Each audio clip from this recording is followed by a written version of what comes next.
Neutra to speak. Thank you, Mr. Chairman. Thank you for your kind words. Thank you for having us here, and thank you for all of your support, really. We are Ronen and Omer Neutra, New York residents and parents of Omer, who was abducted by Hamas on Saturday, October 7th, and has been held hostage 54 days today.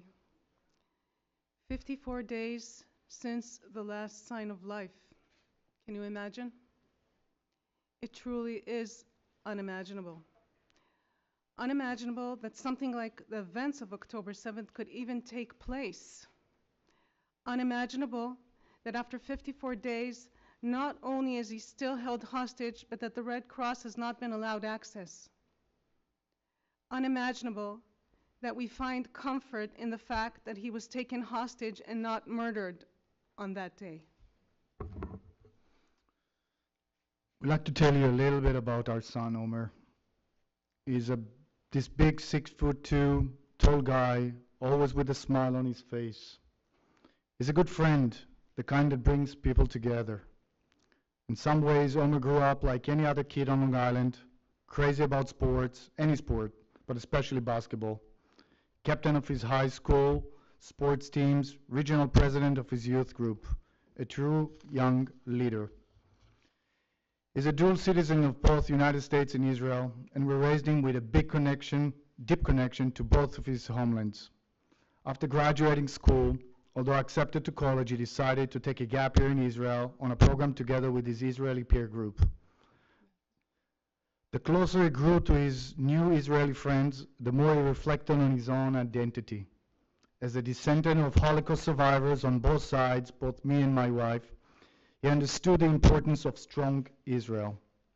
So he made a decision to volunteer and join his new friends and serve in the IDF to protect the Jewish land. He was drafted as a lone soldier in the Armed Corps, and in his most recent position he was stationed just on the post on the border with Gaza, as a tank commander and as an officer. We last spoke with Omer on Friday night, October 6th.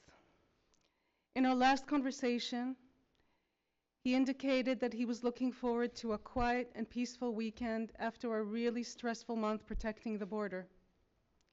We all know what happened only a few hours later. He was protecting people when he was taken by Hamas. And since this day, our lives have completely turned upside down. We spend every waking hour fighting in his name, speaking on his behalf, in front of communities, with the government, with you, on the media.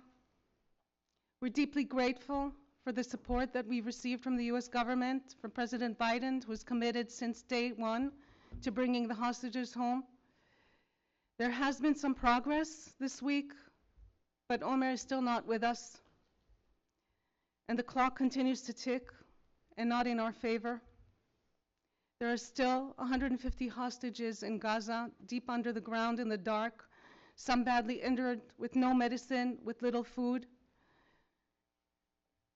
So we appreciate your support, but we urge you to press to bring the international community to demand proof of life and other basic humanitarian requirements, and to bring them home as soon as possible. We must do everything to bring them back. Thank you.